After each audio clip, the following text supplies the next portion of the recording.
જીવન ધન્ય બની જશે, તમારી ઉત્તર અવસ્થા ઉત્તમ બની જશે. ઉત્તર જીવન પોતાના પિતાને સોનેરી સલાહ આપી. સલાહ આપનારની ઉંમર કદાચ નાની હોય, પણ એની સલાહ જો સાચી હોય તો મોટી વ્યક્તિએ એ સ્વીકારવામાં જરા પણ નાનમ રાખવી નહીં જોઈએ. દેહે સ્થિમાંશ રુધિરે વિમતિત્યજત્વમ જાયા સુતાદિષુ સદા મમતામ વિમુંચ પશ્યાનિસમ જગદિદમ સણભંગ નિષ્ઠમ વૈરાગ્ય રાગ રસિકો ભવભક્તિ નિષ્ઠ ધર્મમ ભજસ્વ સતતમ ત્યજ લોક ધર્માન સેવસ્વ સાધુ પુરુષાન જહિ કામ તૃષ્ણામ અન્યસ્ય દોષ ગુણ ચિંતનમાશુ મુક્ત્વા સેવા કથા રસમહો નિતરામ પિબત્વમ. આવી સલાહ આપી અને દીકરાના કહેવાથી પિતાએ 60 વર્ષે ઘર છોડ્યું. એવમ સુતોક્તિ વસતોપી ગૃહમ વિહાય યાતો વનમ સ્થિરમતિર્ગત 60 વર્ષ યુક્તે હરેરનુદિનમ પરિચર્યયાસૌ શ્રીકૃષ્ણમાપ નિયતમ દસમસ્ય પાઠાત. એકાંતમાં જઈ અને આત્મદેવ બ્રાહ્મણે ભગવાન શ્રી કૃષ્ણની દિવ્ય લીલાઓના 10મ સ્કંદનું ગાન કરવાનું નક્કી કર્યું. રોજ વહેલી પરોળે જાગે, નાહી ધોઈને સંધ્યા વંદન ગાયત્રી સૂર્ય આરાધના કરી અને પછી એક જ આસન લગાવે અને જેમ વાંસ સ્થિર હોય ટટ્ટાર, એમ ટટ્ટાર થઈને બેસે, મનને પણ સ્થિર કરે અને 10મ સ્કંદનો પાઠ શરૂ કરે. જ્યાં સુધી પાઠ પૂરો ન થાય ત્યાં સુધી શરીરનું એક પણ અંગ હાલે નહીં અને પાઠ પૂરો ન થાય ત્યાં સુધી ઊભો થાય નહીં. ભલે 8 કલાક થાય, 9 કલાક થાય કે 10 કલાક થાય. સ્થિરઈ રંગે સ્તુષ્ટવાંસસ્તનુભિ, સ્થિર અંગથી પાઠ કરે છે. 10મ સ્કંદ એટલે તો એકલો પ્રેમ રસ. રસો વૈસહ, રસરાજ પ્રભુની લીલાઓ. અને એ ગાતા ગાતા એટલો બધો આનંદ આવે છે કે એનો અનુભવ એને જ ખબર. એક દિવસ કૃષ્ણની લીલા ગાતા ગાતા કૃષ્ણમય બની ગયા. સંધ્યાકાળે પાઠ પૂરો થયો ત્યાં સાક્ષાત ભગવાન એમની સન્મુખ પ્રગટ થયા. જેની લીલા હું રોજ ગાઉં છું એના દર્શન ક્યારે થશે? દર્શનની ઝંખના જાગી અને ભગવાન સાકાર થઈને સન્મુખ પ્રગટ થયા. આત્મા પરમાત્માનું મિલન થયું અને આત્મદેવનો ઉદ્ધાર થયો. હવે ઘેર એકલી માં છે, એને ધુંધુકારી આવીને બરાબર મારી જોડીને પૂછ્યું કે મારા બાપુજી મિલકતમાં શેષ શું શું મૂકી ગયા છે બતાવ, નહીતર તારી ખેર નથી. બાપુજી હવે ઘેર નથી. એને તો બરાબર માર ખાવો પડ્યો. એને થયું કે મેં મારી બહેનના દીકરાને મારો બનાવી જાહેર ન કર્યો હોત તો આજે મારે આ માર ખાવાનો દિવસ આવત નહીં. આ તો મારું જ કર્મ મને નડ્યું. અને બહુ દુઃખી થઈને કંટાળીને છેવટે કુવામાં પડી. બીજું શું કરે? ચોરની માં કોઠીમાં મોં ગાલીને જ રડે, એવી સ્થિતિ થઈ. કુવામાં પડીને આપઘાત કરી લીધો અને માં ગુજરી ગઈ. બાપનો મોક્ષ થયો. ઘર સાવ ખાલી પડ્યું એટલે 5 સ્ત્રીઓને પોતાના ઘરમાં રહેવા લઈ આવ્યો. પવિત્ર બ્રાહ્મણ આત્મદેવના ઘરને એને નરક બનાવી દીધું. 5 સ્ત્રીઓ સાથે ભોગ વિલાસ કરે, બજારમાંથી તૈયાર ખાવાનું લાવીને ખાય અને નાની મોટી ચોરી કરીને ચોરીનો મુદ્દામાલ આ સ્ત્રીઓને આપીને એને રાજી રાખે. બસ તમે રાજી રહો અને મને વધારે વિષય સુખ આપો. એને ખબર નથી કે અત્યારે કરી રહ્યો છું એ કુકર્મનું ફળ આગળ મારે ભોગવવું પડશે. હસતા હસતા પાપ કરી લો, રડી રડી ભોગવવાનું. માણસ પાપ કરે છે ત્યારે હસે છે અને ભોગવવાનું આવે ત્યારે રડે છે.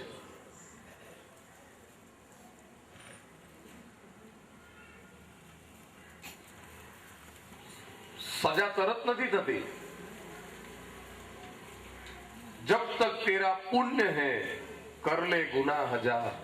ત્યાં સુધી તારું પુણ્ય તપે છે ત્યાં સુધી તારે જેટલું થાય એટલું કરી લે, પછી આગળ ભોગવવાના દિવસો આવશે.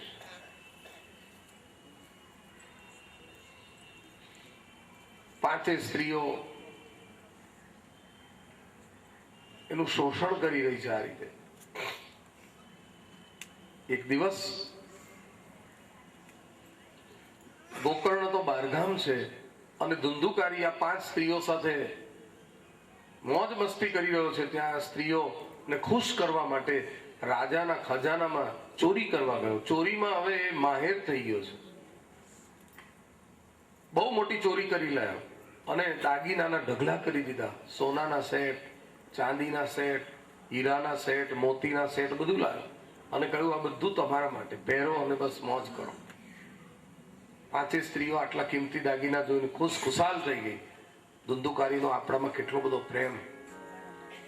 પણ એ જ વખતે ભૂખ લાગી એટલે કહ્યું કે તમે જરા બજારમાંથી ખાવાનું લઈ આવો ને. ધુંધુકારી ખાવાનું લેવા ગયો અને ખાવાનું લઈને આવ્યો એટલે બધાએ ભેગા મળીને ખૂબ ખાધું અને 5 સ્ત્રીઓ એને મારવાનું પ્લાનિંગ કર્યું. કારણ કે આ ચોરી સાધારણ નહોતી. આજે લઈને કાલ આ ચોરી પકડાય તો ધુંધુકારી ને સૂળીએ ચડાવે, પણ આ 5 સ્ત્રીઓ તો જેલ ભેગી થાય જ. એટલે 5 સ્ત્રીઓને મારવાની યોજના બનાવેલી. એ યોજના પ્રમાણે એને ખવડાવ્યા પછી ખૂબ શરાબ પીવડાવ્યો અને એવો મદમસ્ત બનાવી દીધો એને કઈ ભાન ના રહ્યું નશામાં. અને પછી એના 2 હાથ બાંધી દીધા, 2 પગ બાંધી દીધા. ત્યાં સુધી તો એને એમ લાગ્યું કે મારી સાથે મસ્તી કરે છે.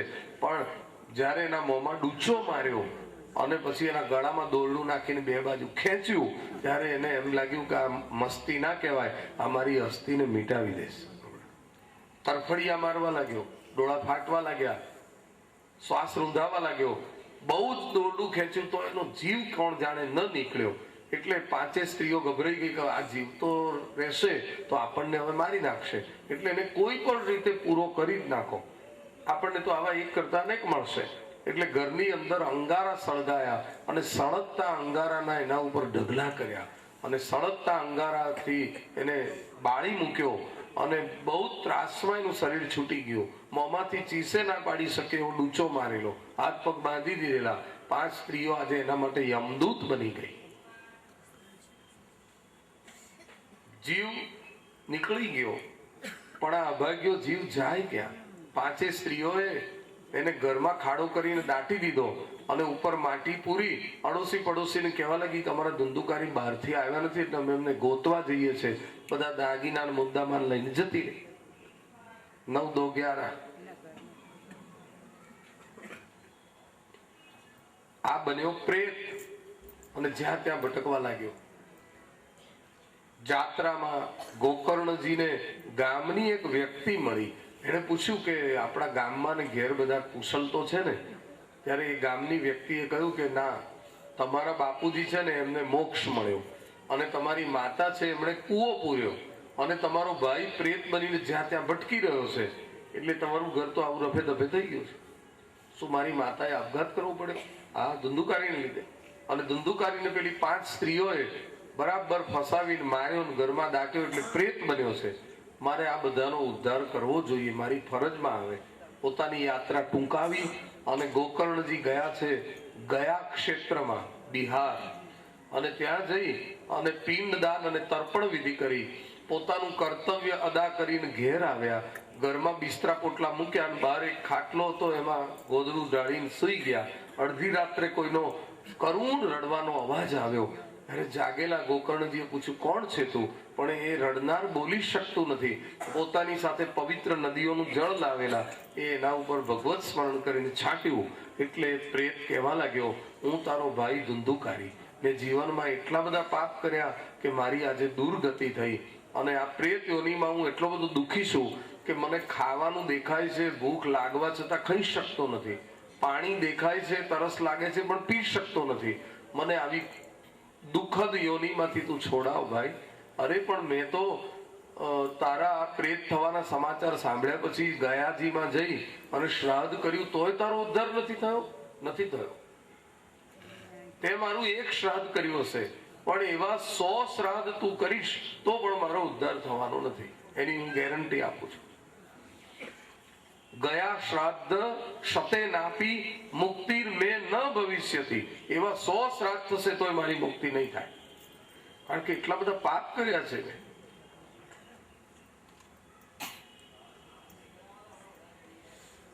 તો હવે શું કરવું? બીજો કોઈ ઉપાય શોધી કાઢ.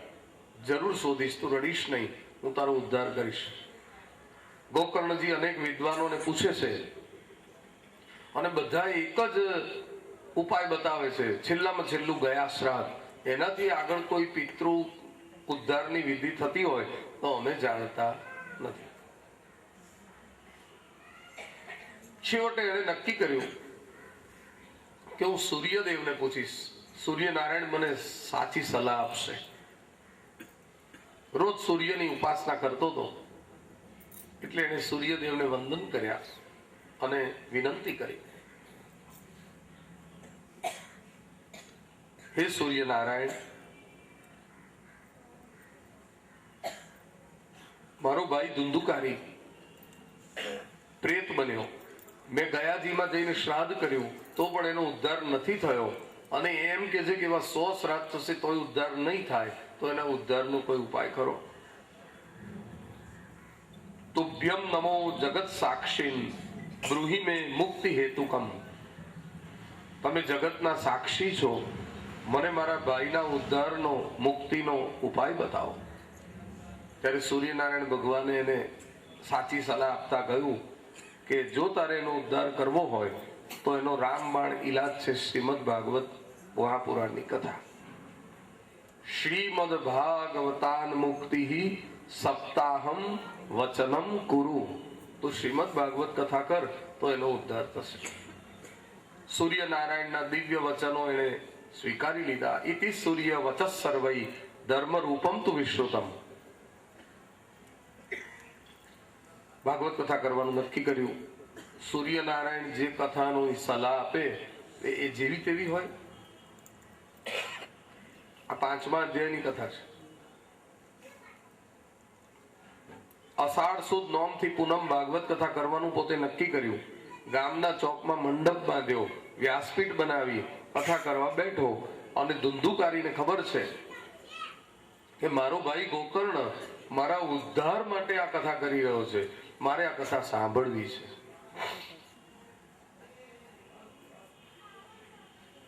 કથાના મંડપની આજુબાજુ આંટા લગાવવા લાગ્યો. કથામાં ઠાકોરજીની સ્થાપના હોય, પિતૃની સ્થાપના હોય, તુલસીજીની સ્થાપના હોય, સંતો ભગવંતોની સ્થાપના હોય, પણ કઈ ભૂત પ્રેતની તો હોય નહીં. ભૂત પ્રેતના આસન હોય નહીં. રામકથા હોય તો હનુમાનજીનું આસન હોય, પણ આ તો પ્રેત હતો. આટા મારે છે, મારે હવે બેસવું ક્યાં, મારું સ્થાન ક્યાં? કોઈ જગ્યા ન મળી તો છેવટે ગામડામાં લીલા વાંસનો મંડપ બાંધેલો. લીલો અને પોલો એવો એક 7 ગાંઠનો વાંસ જોયો. એ વાંસના પોલાણમાં વાયુના સૂક્ષ્મ સ્વરૂપે એ બેસી ગયો. જ્યારે આપણું શરીર છૂટે એટલે અંદર બીજું શરીર હોય છે, વાયુ રૂપ. આ સ્થૂળ શરીર છે, પેલું સૂક્ષ્મ સ્વરૂપ હોય અને એ લઈને જીવ નીકળે. એટલે એવા સૂક્ષ્મ દેહ સાથે એને વાસમાં પ્રવેશ કર્યો અને અંદર બેસી ગયો અને એકાગ્રતાથી કથા સાંભળવા લાગ્યો. કથા સાંભળતા સાંભળતા એને પોતાના બધા પાપો યાદ કર્યા. એકાગ્રતાથી કથા સાંભળે છે, ભગવાનને પ્રાર્થના કરે છે, માયાની જાળે હું દાજુ દયાળુ, તું લેજે ઉગાય.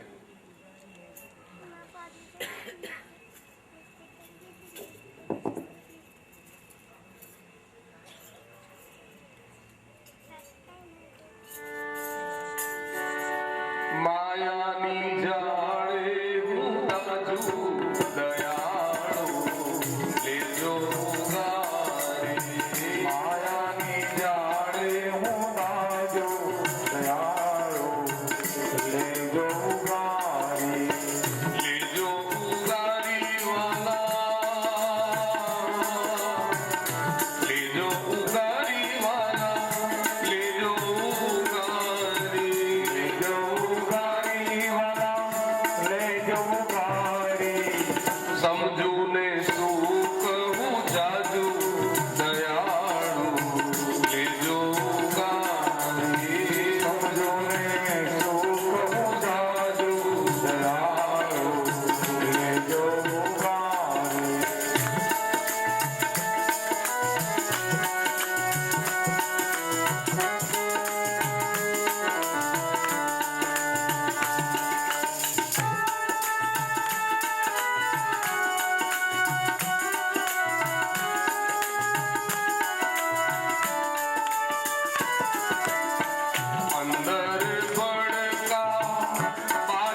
સાંજે કથા વિશ્રામ થઈ એટલે એ 7 ગાંઠનો જે વાસ હતો એમાંથી એક ગાંઠ કડાક કરતી ફાટી. પછી આ રોજનો નિયમ બની ગયો. રોજ સાંજે કથા વિશ્રામ થાય એટલે એક ગાંઠ ફાટે. 7મો દિવસ જયારે પૂર્ણાવતીનો થયો ત્યારે વાંસના 2 ટુકડા થઈ ગયા અને એની વચ્ચેથી અંદર બેઠેલો ધુંધુકારી એ દિવ્ય સ્વરૂપ લઈને પ્રગટ થયો. વૈકુંઠમાંથી એક વિમાન ઉતર્યું. એમાં ભગવાનના પાર્ષદો છે, નંદ અને સુનંદ.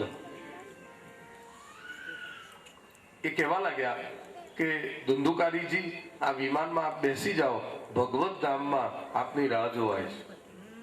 ધુંધુકારી આવીને વ્યાસપીઠને વંદન કર્યા. ત્યારે ગોકર્ણ ઓળખી ન શક્યા કે આ વંદન કરનાર કોણ છે. ગોકર્ણજીએ પૂછવું પડ્યું, તમે કોણ છો, પરિચય? ત્યારે એને કહ્યું, હું તારો ભાઈ ધુંધુકારી.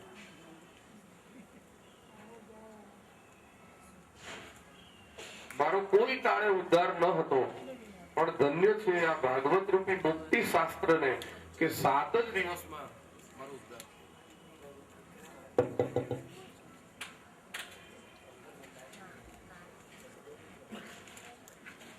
વિમાનમાં બેસવા ગયો છે ત્યાં ગોકર્ણજી સહિત બધાને આશ્ચર્ય થયું કે બીજા કોઈ માટે વિમાન નહીં ને આવા અધમ માટે સ્પેશિયલ વિમાન.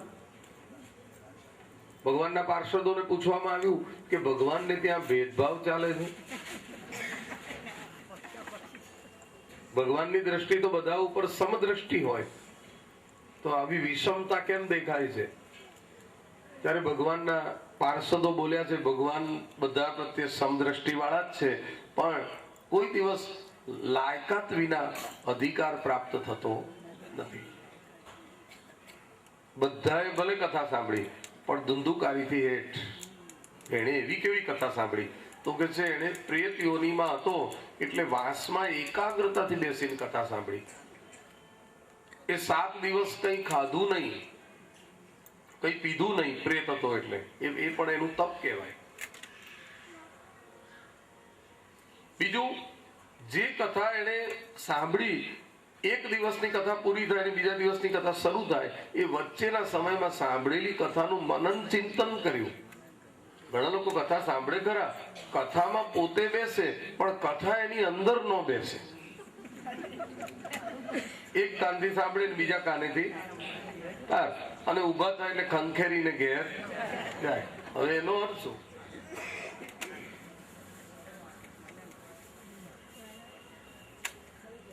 ભાગવત કથામાં ખૂબ ગયા અને સાંભળવાની મજા પડી, પણ ગાંઠે કઈ બાંધ્યું નહીં તો એ સાંભળવાનું વ્યર્થ ગયું. નળમાંથી પાણી આવે પણ નીચે મૂકેલી ડોલ જ કાણી હોય, છિદ્રવાળી, તો બધું જતું રહે.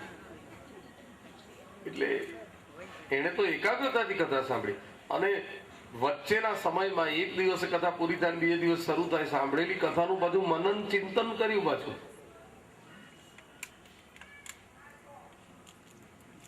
એટલે એને આ ઉત્તમ ફળ મળ્યું. તમે બધા પણ એના જેવા ભાવથી કથા સાંભળશો તો તમને પણ ભગવત ધામની પ્રાપ્તિ થશે. અને સારું છે કે બધી કથામાં વિમાન નથી આવતું.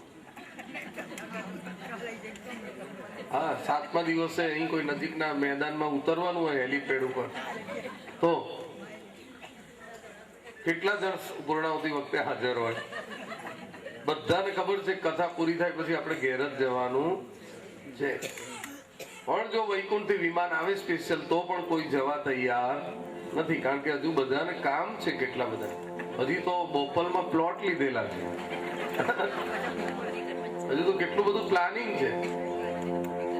એમ કઈ થોડું જતું રહેવાય.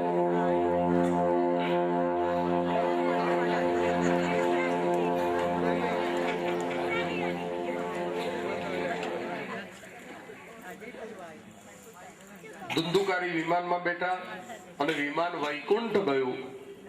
બધા શ્રોતાઓએ નક્કી કર્યું ભૂલ્યા ત્યાંથી સવાર કથા કરાવીશું ફરી એકવાર. અને અષાઢ મહિનામાં પહેલી કથા થઈ, તો શ્રાવણ મહિનામાં બીજી કથા નક્કી કરી. દિવસોનો દુકાળ નતો એટલે પછી ગામના ચોકમાં ફરી મંડપ બંધાયો, ફરી ગોકર્ણ કથા કરવા બેઠા. અને જે શ્રોતાઓ હતા એ મનથી નિશ્ચય કરીને બેઠા, મનોદોષ જયશ્ચૈવ કથાયામ નિશ્ચલામતી.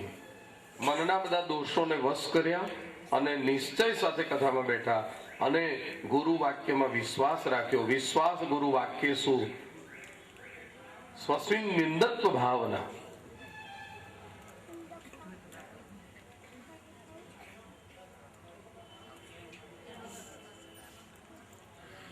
એકાગ્રતાથી બધાએ પણ કથા સાંભળી. ગોકર્ણના મુખમાંથી અમૃતમય વાણી નીકળી અને 7 દિવસ જે કથા સાંભળી એ બધાનો સામૂહિક ઉદ્ધાર થઈ ગયો.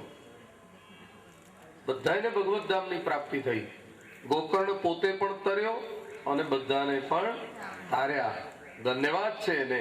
જ્યારે આપણે ત્યાં પિતૃની તિથિ હોય કે શ્રાદ્ધ હોય ત્યારે આ ગોકર્ણ અને ધુંધુકારી વાળી કથાનો જો પાઠ થાય, શ્રવણ થાય તો પિતૃજનોને મુક્તિ મળે. મુક્તિની કથા છે.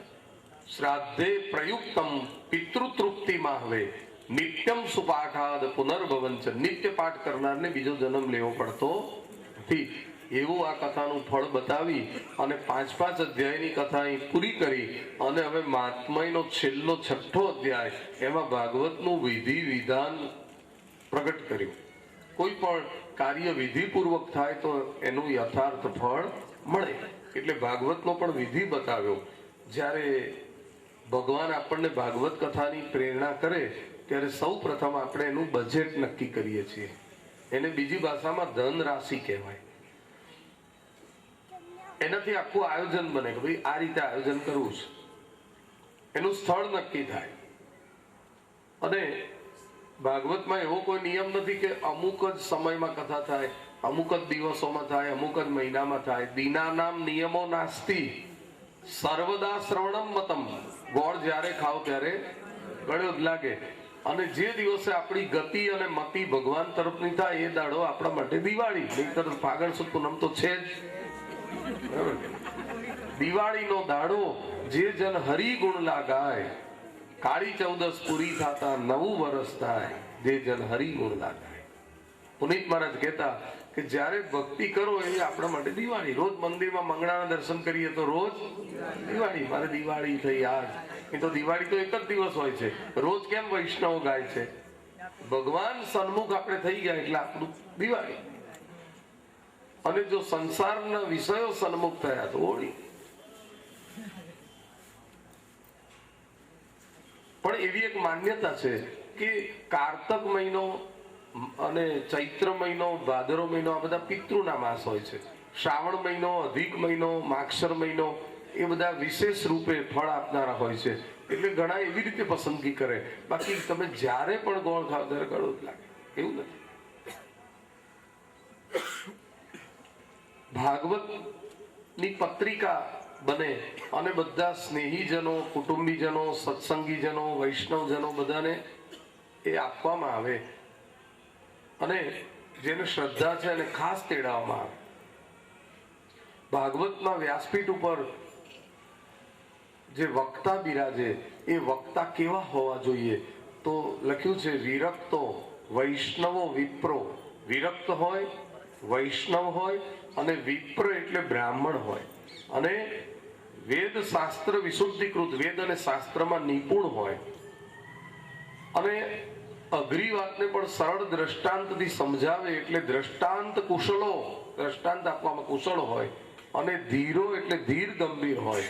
વક્તા કાર્યોથી નિસ્પૃહ, એવા નિસ્પૃહ વક્તાને નક્કી કરવા. કથા પહેલા જે સ્થળે કથા થવાની છે, ગામડામાં પહેલા કથા થતી હતી, પહેલા કઈ એવા સિમેન્ટેડ રોડ કે એવું નતું, એટલે લોકો ગાયના ગોબરથી બધું લીપે, પવિત્ર નદીઓના જળ છાંટે, ખેતરમાંથી કેળના સ્તંભ લાવીને રોપે, આંબો અને આસોપાલવના તોરણો બાંધે, અને જે મહારાજ બહારગામથી આવવાનો હોય કથા કરવા, એ આગલે દિવસે આવી જાય, એટલે આગલે દિવસે ભગવાનનું સામૈયું થાય, અને પોથી યાત્રા નીકળે, સ્થાપન થાય, આ બધું થતું. ગણપતિ મહારાજને પધરાવવા પડે, આપણે ત્યાં કુળમાં રિવાજ હોય તો જવારા વાવવા પડે, અખંડ દીવો વરુણ દેવની કળશ દ્વારા આરાધના કરવામાં આવે, અને વિધિપૂર્વક ષોડશોપચાર ભગવાનની પૂજા થાય.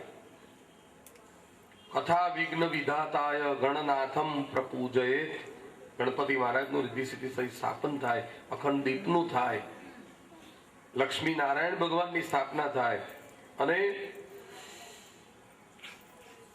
ભાગવત ભગવાનની સુંદર પોથી યાત્રા થાય, મંડપની રચના થાય, દરેકની બહારગામથી આવ્યા હોય તો રહેવા જમવાની વ્યવસ્થા હોય, દરેકને ઉત્તરોત્તર બેસવાના આસનો હોય, અને જે કથાના યજમાન છે એ અને વક્તા અને શ્રોતા બધાએ 7 દિવસ પવિત્ર નિયમો લે.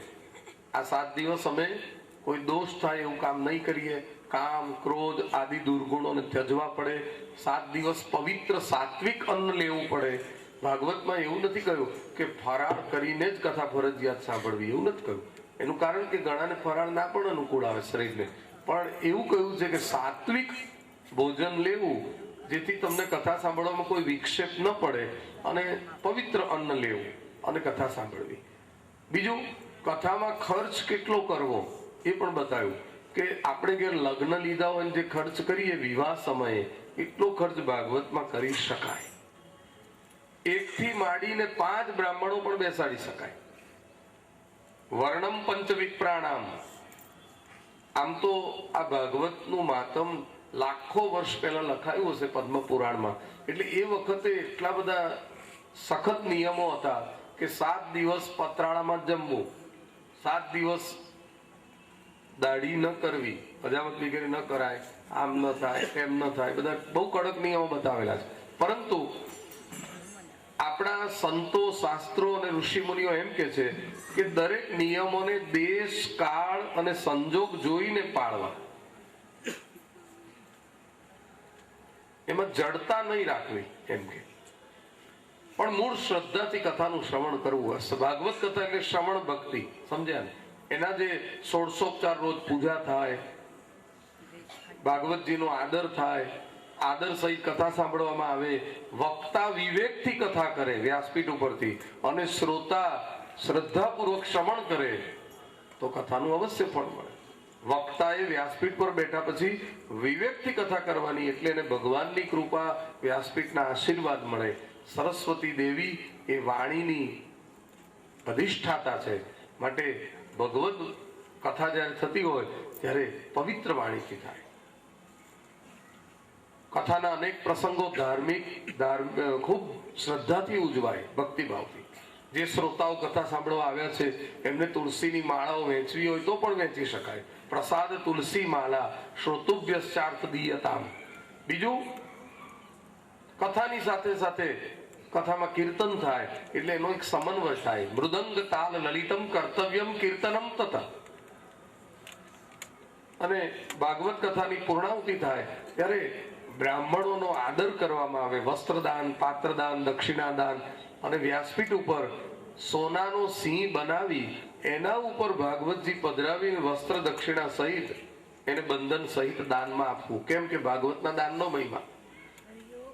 અને 7 દિવસની આ કથા દરમિયાન ક્યાંક સુવર્ણનું દાન થોડું, ક્યાંક રજતનું દાન, ક્યાંક વસ્ત્રનું દાન, ક્યાંક અન્નનું દાન, આ બધું થાય. દક્ષિણાનું દાન એટલે બધું દાન એમાં આવી જાય. બીજું, સોનાનો સિંહ કેમ કયો? સ્વર્ણ સિંહ સવિધાયતે. ભાગવતના મહાત્મ્યમાં એમ લખ્યું ભગવાન વૈકુંઠમાં સોનાના સિંહાસનમાં જ બિરાજે, એટલે કોઈ સિંહાસન ન અર્પણ કરી શકે, પરંતુ સિંહ અર્પણ કરે એટલે સિંહાસન જેટલું એને ફળ મળે. કારણ કે ભાગવત જયારે રચાયું હશે આ મહાત્માએ, ત્યારે એમને ભવિષ્યની બધી ખબર હતી સોનું મોંઘું થવાનું, એટલે એમણે સિંહાસન ના લખ્યું, સિંહ જ દાનમાં આપવાનું લખ્યું. એટલા માટે આવું લખ્યું. જો કોઈ સંસારી નિમિત્તે કથા હોય તો કથા પછી નાનકડો વિષ્ણુ હોમ કરવો. આમે આપણે કોઈ સત્કર્મ કરીએ તેનો 10મો ભાગ આપણી પાસે નથી રાખતા. અનુષ્ઠાન કરે ને કોઈ તો એ હોમ કરે, હોમમાં જે 10મો ભાગ હોય ને એ અંદર બધું સમર્પિત કરી દે, સ્વાહા સ્વાહા કરીને, જે તે દેવ હોય પોતાની પાસે જ ન રાખે.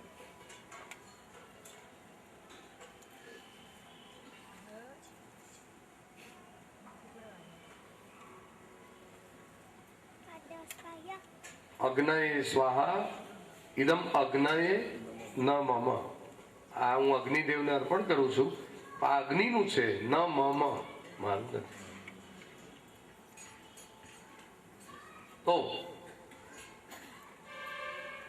બતાવેલા વિધિ વિધાન પ્રમાણે ભાગવત કથા થાય. કોઈ સંન્યાસી સાધુ કે કોઈ વિરક્ત નિમિત્તે કથા હોય તો એની પાછળ ગીતાજીનો પાઠ કરવો પડે અવશ્ય, અને કઈ ન બને તો વિષ્ણુ સહસ્ત્ર પાઠ તો કરવો જ. આવો વિધિ બતાવ્યો છે, અને તે પ્રમાણે જો થશે તો એમાં બતાવેલું ફળ પ્રાપ્ત થશે. આ રીતે 6 અધ્યાયમાં ભાગવતની કથા થઈ. અહીં ગંગા કિનારે સનત કુમારોએ સુંદર રીતે બધાને ભાગવત કથા સંભળાવી, અને કથાની પૂર્ણાવતી વખતે બધાએ સાથે મળીને કીર્તન કર્યું, અને ભગવાનનું આસન ડોલી ગયું.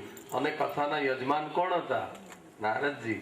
એટલે ભગવાનને નારદજીને ક્લોઝ, એટલે ભગવાનને આવવું જ પડે. ભગવાને નારદજીને વચન આપેલું છે, નાહમ વસામી વૈકુંઠે યોગીનામ હૃદયેન ચ મદભક્તા યત્ર ગાયંતી તત્ર તિષ્ઠામિ નારદ.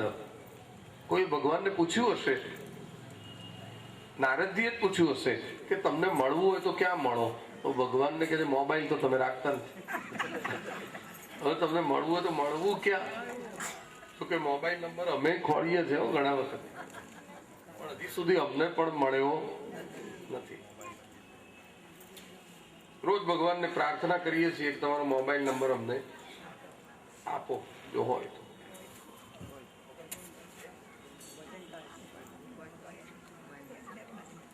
આજે આપણે પણ ભગવાનને વિનંતી કરી દો.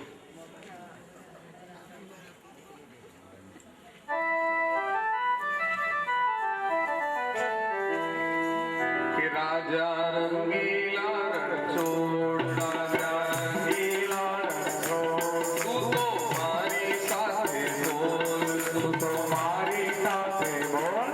તારો મોબાઈલ નંબર તું મને આપજે, નંબર જોડું ત્યારે વાલા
ઘટની વેળાએ તું સંભાળજે, નંબર જોડું ત્યારે વાલા તું પાડજે. તારું દિનબંધુ છે નામ, તારું દિનબંધુ છે નામ, મારા હૈયે તારી હામ, મારા હૈયે તારી હામ. મુકેશ દિનબંધુનું પીરદ પ્રેમે પાડજે, નંબર જોડું ત્યારે વાલા તું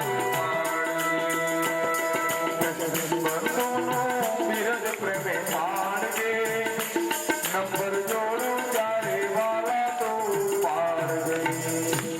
ભગવાન કહે છે નારદ, સાચું કહું, મને મળવું હોય તો હું કાયમ માટે વૈકુંઠમાં નથી હોતો, કાયમ માટે યોગીઓના હૃદયમાં નથી હોતો, પણ મારા ભક્તજનો ભેગા થઈને જ્યાં મારું કીર્તન અને કથા કરતા હોય ત્યાં હું ચોક્કસ પાયે હાજર હોઉં છું. નાહમ વસામી વૈકુંઠે યોગીનામ હૃદયેન ચ મદભક્તા યત્ર ગાયંતી તત્ર તિષ્ઠામિ નારદ.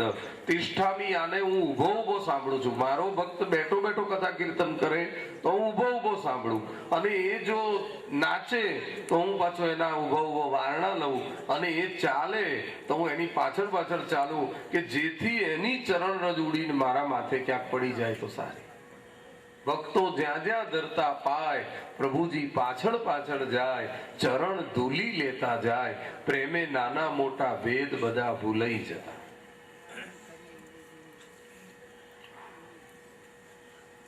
એટલે જ્યાં સત્સંગ થતો હોય, કથા થતી હોય, ત્યાં મારી હાજરી હોય છે. નારદજીને ભગવાને આવું વચન આપેલું છે, એટલે અત્યારે ભગવાનને આવવું જ પડે. અને ભક્તો ભેગા મળીને જે કીર્તન કરતા હતા, એટલે ભગવાન વૈકુંઠમાંથી ગંગા કિનારે પધારવા માટે પ્રસ્થાન કરે છે. ત્યાં રસ્તામાં બ્રહ્માજી મળ્યા છે.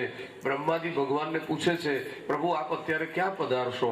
ત્યારે ભગવાને કહ્યું, અત્યારે હું આનંદ ઘાટ ઉપર હરદ્વારમાં જઈ રહ્યો છું. કેમ કે મારા ભક્તો ત્યાં ખૂબ ભાવથી કથા કીર્તન કરી રહ્યા છે, એટલે મારે મારા ભક્તોના દર્શન કરવા છે. હે બ્રહ્મા, એ ચાર મુખ વાળા બ્રહ્મા, તમે સાંભળો, જેમ ગાય પોતાના વાછરડાની પાછળ પાછળ ચાલે, એમ હું મારા ભક્તોની પાછળ પાછળ જઉં છું. યત્ર યત્ર ચતુર્વક્ત્ર શ્રીમદ ભાગવતમ ભવેત ગચ્છામી તત્ર તત્રાહમ ગૌર્યથા સુતવત્સલા.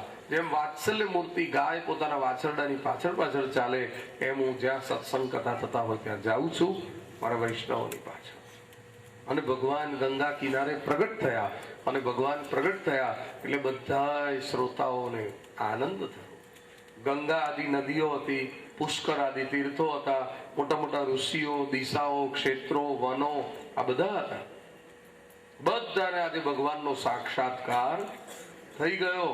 અને ભગવાનનો સાક્ષાત્કાર એ જ કથાની ફલશ્રુતિ. જે કથા સાંભળ્યા પછી એવી ઈચ્છા ના થાય કે જેની કથા સાંભળી છે એના એકવાર દર્શન થઈ જાય તો સારું, તો એ કથા શ્રવણ થોડું અપૂર્ણ છે. કથા સાંભળ્યા પછી એમ થવું જોઈએ કે જેની કથા સાંભળી એના દર્શનો ક્યારે. ભગવાને સૌના ઉપર અમી દ્રષ્ટિ કરી, અને નારદજીને સનત કુમારોને ધન્યવાદ આપ્યા. અને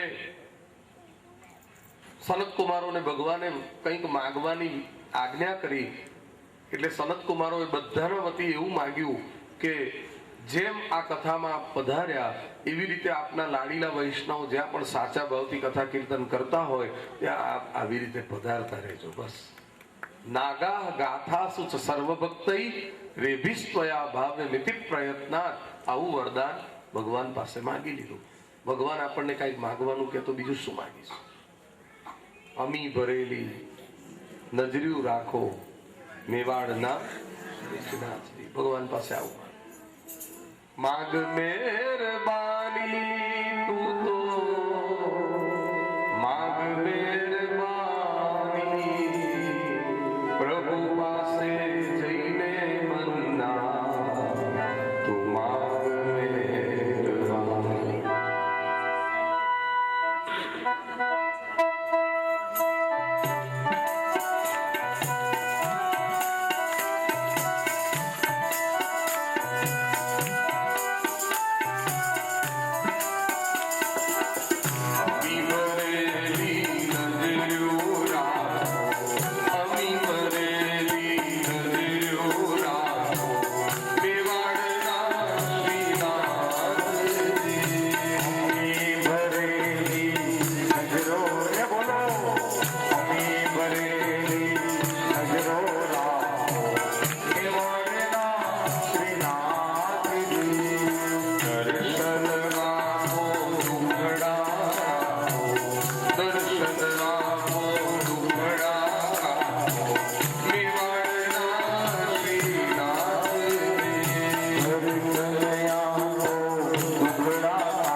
તારે ભરોસે જીવન નૈયા આખી રહ્યો શ્રીનાથજી બની સુકાની પાર ઉતારો, બની સુકાની પાર ઉતારો, મેવાડના શ્રીનાથજી.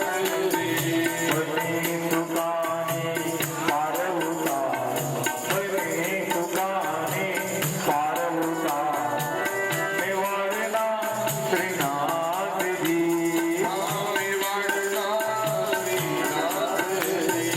મેવાડના શ્રીનાથજી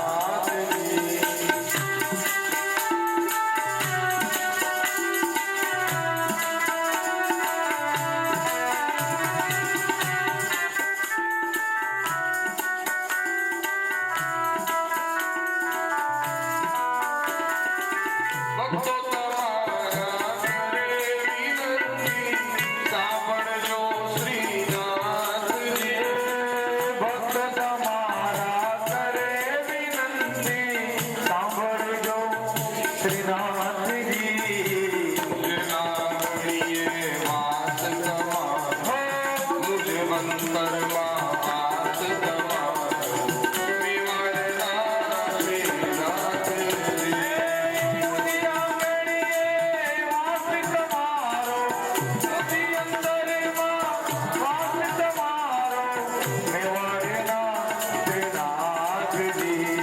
શ્રી ગોવર્ધનનાથજી.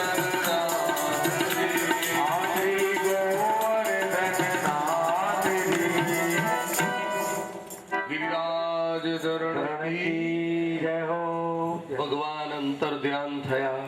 હવે સુખ ગોકુળને ધન્ય વૃંદાવન ધન્ય એ વ્રજના વાસી, અષ્ટ મહાસિદ્ધિ આંગણે ઊભી, મુક્તિ તો એની દાસી.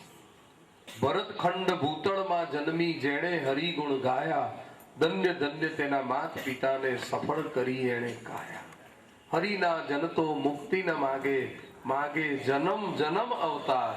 નિત્ય સેવા નિત્ય કીર્તન. કોઈ દેશમાં બીજી કોઈ કાસ્ટમાં ના મોકલશો, પણ ભારતમાં સનાતન ધર્મમાં કોઈ વૈષ્ણવ પરિવારમાં અમને મોકલજો, જેથી અમે આપની સેવા સ્મરણ અને કથા કીર્તનનો દિવ્ય આનંદ લેતા રહીએ. સુખદેવજી પણ વિદાય થયા. હવે નારદજીએ સનત કુમારોનો આભાર માન્યો. ધન્યવાદ એટલા બધા આપીએ છીએ આપને કે આપની કૃપાથી હે સનત કુમારો અમને ભાગવત કથા તો મળી, પણ ભગવાન પણ મળ્યા, સાક્ષાત્કાર પણ કરાયો. તો આનાથી વધારે આનંદ બીજો કયો હોય? માટે ધન્યો સ્મયનુગૃહિતોસ્મિ ભવદ્ભિઃ કરુણાપરૈ અદ્ય મે ભગવાન લબ્ધ સર્વ પાપ હરો હરિ. સર્વ પાપને હરનારા શ્રી હરિ પણ અમને મળ્યા. માટે છેલ્લે મહાત્મ્યમાં કહ્યું છે કે ઉપર બતાવેલી વિધિ પ્રમાણે જો આ કાર્ય થશે તો એનું સચોટ ફળ મળશે. એતામ યો નિયતયા શૃણોતિ ભક્ત્યા યશ્ચૈનામ કથયતિ શુદ્ધ વૈષ્ણવ વાગ્રે તૌ સમ્યક વિધિ કરણાત ફલમ લભેતે યાથાર્હ થાન્ય હિ ભુવને કિમપ્ય સાધ્યમ. ઇતિ શ્રી પદ્મ પુરાણ અંતર્ગત શ્રીમદ ભાગવત મહાત્મયમ સંપૂર્ણમ. પદ્મ પુરાણમાં કહેલું શ્રીમદ ભાગવતજીનું મહાત્મય 6 અધ્યાયનું અહીં પૂર્ણ થાય છે. મહાત્મયના 6 અધ્યાય એટલા માટે છે, ભગવાનમાં 6 પ્રકારના ઐશ્વર્ય બિરાજે છે એટલે. અને ત્યારબાદ શ્રીમદ ભાગવતના પ્રથમ સ્કંદની કથા શરૂ થાય છે.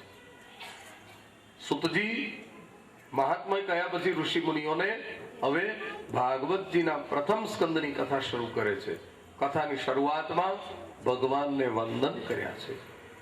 સચ્ચિદાનંદ રૂપાય વિશ્વોત્પત્યાદિ હેતવે તાપત્રય વિનાશાય શ્રી કૃષ્ણાય વયં નમઃ.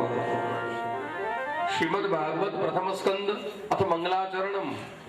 મંગલાચરણનો પહેલો જે શ્લોક છે એ વ્યાસજીએ બહુ જ ભાવાર્થ સભર રચ્યો છે.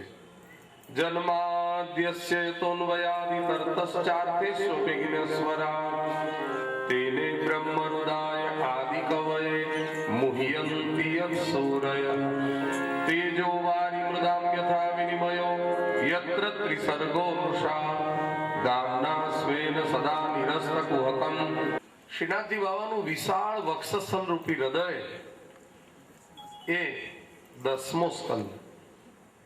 શ્રીનાથજી બાવાનું હસ્તુ મુખારવિંદ 11મો સ્કંદ.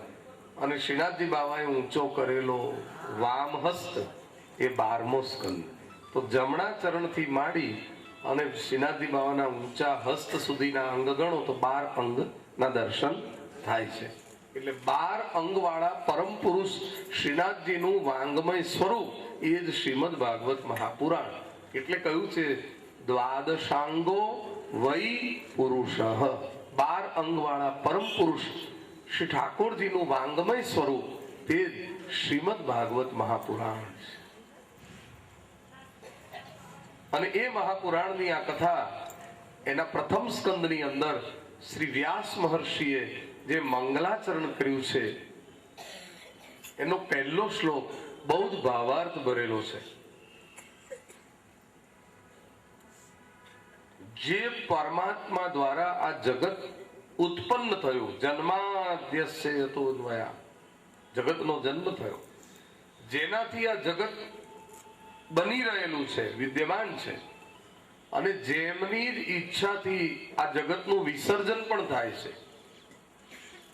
જે પરમાત્મા સમસ્ત બ્રહ્માંડના જ્ઞાતા છે, સર્વજ્ઞ છે, સર્વવ્યાપક છે, જે આદિ કવિ એટલે બ્રહ્માજીના ઉરમાં વસેલા છે, જેમની ઉપજાવેલી માયાને લીધે જગતમાં અનેક પ્રકારના ભાસ ઉત્પન્ન થાય છે, એવા માયાતીત સ્વયં પ્રકાશ એ પરમ સત્યનું અમો સૌ ધ્યાન કરીએ છીએ.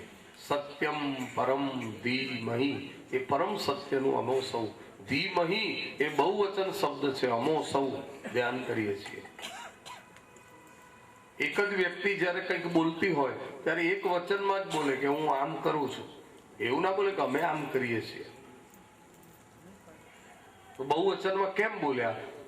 વ્યાસ ભગવાન જગતગુરુ છે, વ્યાસ ભગવાન ભગવાનનો અવતાર છે, અને એમણે બધાને પરોક્ષ આજ્ઞા કરી છે કે સત્ય સ્વરૂપ પરમાત્માનું જ બધાએ ધ્યાન કરવું. બહુ જગતનું ધ્યાન કરવામાં મજા નથી. ભગવાનનું ધ્યાન કરશો તો ભગવદમય બની જશો, ભગવાનનું ચિંતન કરશો તો ભગવાનના ગુણો તમારી અંદર આવશે. સંતો ઋષિઓ બધા ભગવાનને સેવા શણગાર કર્યા પછી થોડીક વાર ભગવાનના ધ્યાનમાં લાગી જાય છે, ભગવાનના દિવ્ય ગુણો એમની અંદર આવે છે. હનુમાનજી લંકામાં સીતાજીની પાસે ગયા ત્યારે સીતાજીએ હનુમાનજી આગળ એક શંકા વ્યક્ત કરી. હનુમાનજીને કહ્યું મને એક બીક લાગે છે. કઈ બીક લાગે છે? મને રાવણની બીક નથી લાગતી, બીજી કોઈ રાક્ષસીઓની બીક નથી લાગતી, પણ બીક એ લાગે છે કે આખો દિવસ હું રામનો અજપા જાપ કરું છું, તેથી હું કદાચ સીતા મટી અને રામ ના બની જાઉં. હનુમાનજીએ સીતાજીને સરસ જવાબ આપ્યો કે તમે અહીં રામ રામ રટણ કરતા કદાચ રામ બની જશો તો ત્યાં રામજી તમારો જપ કરે છે, સીતે સીતે કરે છે, સીતા બની જશે. સુંદરકાંડ કરે એને ખબર હોય છે, નામ પાહરું દિવસ નિશી ધ્યાન તુમ્હાર કપાટ, લોચન નિજ પદ જંત્રિત પ્રાણ જાય કે હી બાટ. એટલું બધું ભગવાનનું ધ્યાન અને જપ કર્યા છે સીતાજીએ. પ્રાણ નીકળું થઈ રહ્યો છે, પ્રાણ જાય કે હી બાટ, કયા રસ્તે પ્રાણ નીકળે, દરેક જગ્યાએ તમારું નામ પેરો ભરી રહ્યું છે.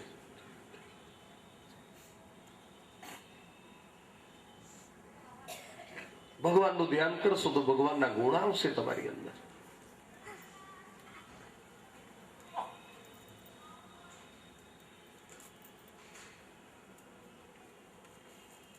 જગતનું ધ્યાન ન કરો, મન અને બુદ્ધિ બગડશે. ભગવાનનું ધ્યાન કરવાથી પવિત્ર થવાશે. જગતગુરુ શંકરાચાર્ય ભગવાન કહે છે ધ્યેયમ શ્રીપતિ રૂપમ જસ્ત્રમ. ધ્યાન કરવું હોય તો ભગવાનનું કરો, અને ગાન કરવું હોય, ગાવું હોય તો ભગવાનના ગાયેલા ગીતાજી અને 1000 નામનું ગાન કરો. ગેયમ ગીતા નામ સહસ્ત્રમ, ધ્યેયમ શ્રીપતિ રૂપમ જસ્ત્રમ. અને તમારું ચિત્ત લગાવવું હોય તો કોઈ સજ્જન સાથે જોડો. નેયમ સજ્જન સંગે ચિત્તમ. અને દાન દેવું હોય તો કોઈ સુપાત્રને આપો. દેયમ દીન જનાય ચ વિત્તમ ભજ ગોવિંદમ ભજ ગોપાલમ ગોવિંદમ ભજ મૂળ મતે. જગત નાશવંત છે, એનું ધ્યાન કરવાની જરૂર નથી, ભગવાનનું ધ્યાન.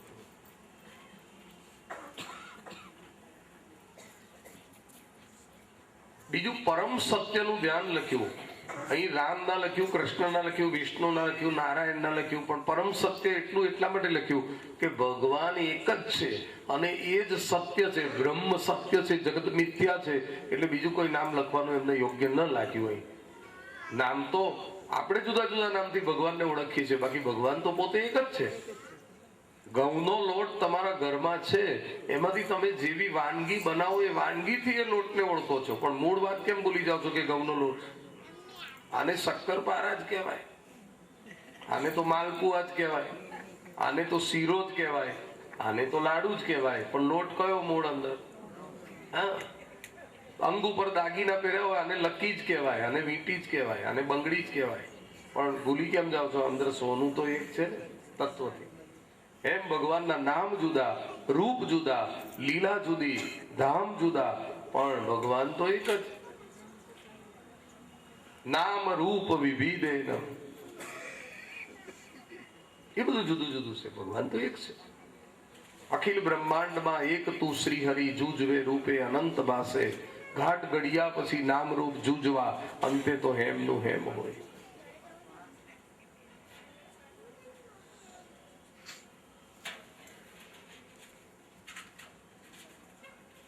આવા અનેક ભાવાર્થ મંગલાચરણમાંથી નીકળે છે. અને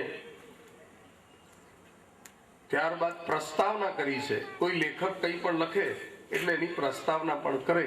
વ્યાસજીએ પ્રસ્તાવનામાં લખ્યું કે અમારો આ ભાગવત રૂપી ધર્મ એ નિષ્કપટતા બતાવે છે કે ભક્તિ કરો પણ નિષ્કપટ કરો. અને બીજું નિર્મત્સર એવા સંતોના ચરિત્રોથી સભર છે અમારું આ ભાગવત શાસ્ત્ર. ભાગવત ધર્મ એ નિર્મત્સરી સંતોનો ધર્મ છે. અને ભાગવત ધર્મ નિષ્કપટ ભક્તિનું નિરૂપણ કરે છે. કોઈના ઉપર મત્સર ન કરો એવો આદર્શ આપે છે. અને ભક્તિ કરો તો કપટ વગરની કરો, કોઈ બદલાની આશા વગરની ભક્તિ, એનું નામ નિષ્કપટ ભક્તિ. નિષ્કામ ભક્તિનું પર્યાય નિષ્કપટ ભક્તિ, એવું આ ભાગવતમાં દર્શાવવામાં આવ્યું છે. ભક્તિ કરીએ છીએ પણ કપટ વાળી કરીએ છીએ. આ કામ થશે તો જ સામે હું આટલું કરીશ. કામ થાય કે ના થાય, પણ આ કરવું એટલે કરું. ભક્ત હૃદયની ભાવના, મનમાં નથી કામના, મસ્ત હરિના નામમાં. હનુમાનજી મહારાજ એવી ભાવનાથી રામ સેવા નહોતા કરતા કે રામ રાજા બને તો મને મંત્રીમંડળમાં એકાદ પદ મળે. એનું તો સ્થાન, એનું તો ઈચ્છા ચરણ છોડીને ક્યાંય જવાની જ નથી. બેઠે સિંહાસન મેં શ્રી રામજી, ચરણો મેં બેઠે હે હનુમાનજી. એટલે કોઈ વસ્તુની ઈચ્છા નથી. કોઈ છડી લઈને ઊભું છે, કોઈ ચમ્મર લઈને ઊભું છે, કોઈ છત્ર લઈને ઊભું છે, કોઈ દંડ લઈને ઊભું છે, કોઈ ધજા લઈને ઊભું છે, પણ હનુમાનજી તો ચરણ પકડીને બેસી ગયા છે. मुक्ति मिले ना श्री राम के बिना और ऐसी भक्ति मिले ना हनुमान के बिना. વ્રજની ગોપીઓએ કનૈયા પાસે કોઈ આશા નથી રાખી. એ તો પોતાનું સર્વસ્વ સમર્પિત કરી ચૂકેલી નિઃશુલ્ક દાસીઓ હતી. ભગવાનને ફક્ત નિષ્કામ પ્રેમ કરતી હતી ગોપીઓ. ગોપીઓની ભક્તિ નિષ્કામ છે, સુદામાની ભક્તિ નિષ્કામ છે, હનુમાનજીની ભક્તિ પણ નિષ્કામ છે. કોઈ બદલાની ઈચ્છા નથી. એને ભક્તિમાં સમર્પણનો ભાવ ભળશે, ભગવાન તમારા બની જશે. આખું જગત રામનું ઋણી, પણ રામ હનુમાનના ઋણી એમ બન્યા હશે. જગતમાં એક જ જન્મ્યો રે જેને રામને ઋણી રાખ્યા. રામ પ્રભુની સેવા કરી તોય બદલા કદી નથી માંગ્યા, અંજની માતાની કુખ ઉજાડી જાપે ઉતારા રાખ્યા, એને ચોપડાએ કદી નથી રાખ્યા. અને કાગ કહે જેણે બદલા માંગ્યા, એના મોઢા પડી ગયા ઝાંખા, જગતમાં એક જ જન્મ્યો રે જેણે રામને ઋણી રાખ્યા. એક રાજા હતો, એને ત્યાં એક માણસ કામ કરે બહુ વર્ષોથી. રાજાને એના પ્રત્યે બહુ આદર. એ ભાઈ ગુજરી ગયો એટલે એના દીકરાને પણ એને રાખી લીધો નોકરીમાં. રાજાએ વિચાર કર્યો કે આ દીકરો જે એનો નોકરીમાં રહ્યો છે એ જો મને યોગ્ય લાગશે તો હું ભવિષ્યમાં આખું રાજ એને જ આપી દઈશ. રાજાનો દીકરો નતો, પણ પેલાની બુદ્ધિ એક દાડો બગડી. એટલે એને એક દિવસ રાજાને કહ્યું કે અમે આટલી પેઢીઓથી તમારી સેવા કરીએ છીએ તો અમને 2-4 ગામ ભેટમાં આપો ને. રાજા વિચાર કરતો તો મારે તો એને આખું રાજ આપવું હતું, સાર્વભૌમ બનાવવો હતો, પણ એની કક્ષા આટલી જ છે એટલે પછી એને 2 ગામ આપીને એટલે જ પતાવી દીધું. જો એને ન માંગ્યા હોત 2 ગામ તો રાજા શું હાલવાના હતા? આખું રાજ. એમ મંદિરમાં જઈને ભગવાન પાસે તમે કંઈક માંગણી મૂકશો, ભગવાનની ઈચ્છા કંઈક જુદી હશે, અને તમે જો તમારી ઈચ્છા આવી રીતે પ્રગટ કરશો તો ભગવાન કહેશે લેતા.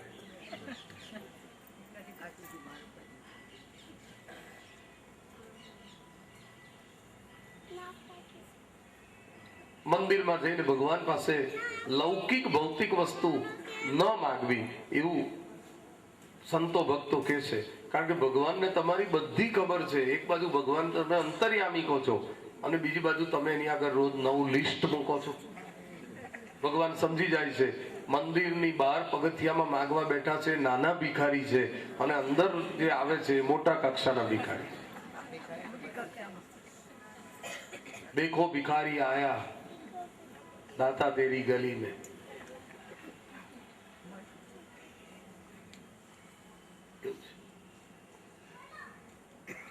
એટલે ભાગવતના પ્રસ્તાવનામાં વ્યાસજી આ વાત બતાવે છે. નિષ્કપટ ભક્તિનો આદર્શ આપે છે. ધર્મ પ્રૌધિજત કૈતવોત્ર પરમો નિર્મત સરાણામ સતામ વૈદ્યમ વાસ્તવ મત્ર વસ્તુ શિવદમ તાપત્રયોન્મૂલનમ. શ્રીમદ ભાગવતે મહામુનિકૃતે કિમ વા પરૈરીશ્વર સદ્યો રુદ્ય વરુદ્ય તેત્ર કૃતિવી શુશ્રુષુભિ તત્ક્ષણાત. બીજાનો ઉત્કર્ષ જોઈને દ્વેષ કરવો એનું નામ મત્સર નામનો દુર્ગુણ છે. એક માણસને શંકર ભગવાન રાજી થયા. શંકર ભગવાને એક ઘંટ આપ્યો અને ઘંટ આપતા કહ્યું કે આ ઘંટ તું લઈ જા, ઘંટ વગાડીને તું જે માંગીશ એ તને મળશે, પણ યાદ રાખજે તને 1 ગણું મળશે, તારા પડોશીઓને 2 ગણું મળશે. એટલે આને નક્કી કર્યું આપણે ઘંટ વગાડવો, મને 1 ગણું મળે ને એમને 2 ગણું મળે. ઘંટ એને સંતાડીને મૂકી દીધો ઘરમાં. ઘરનાને પણ ખબર નહીં. પણ એક દિવસ દિવાળીનો ટાઈમ હતો ને આ ભાઈ બહારગામ ગયેલો. ઘરના લોકોએ બધી સાફ સફાઈનું કામ હાથ ધર્યું, એમાં ઘંટ હાથમાં આવ્યો એટલે એની ઘરવાળીએ તો વગાડ્યો, અને વગાડીને એવું બોલી કે આખા ઘરમાં કેટલો બધો સર સામાન થઈ ગયો છે, મૂકવાની જગ્યાએ નથી, ઉપર એકાદ માળ હોય તો કેવું સારું. અને કુદરતી જ ઘંટ વગાડ્યો ને આવી ઈચ્છા કરી ત્યાં ઉપર માળ થઈ ગઈ. એના ઘેર 1 માળ થયો, પણ આજુબાજુમાં બધાને ઘેર 2 માળ. આશ્ચર્ય થયું, એ કૈસા જાદુ. પછી તો એ એવું બોલી કે ઘરમાં સાફ સફાઈ કરવા માટે પાણી લેવા બહુ દૂર જવું પડશે, આપણા ઘર આગળ એક કૂવો હોય તો કેવું આવે.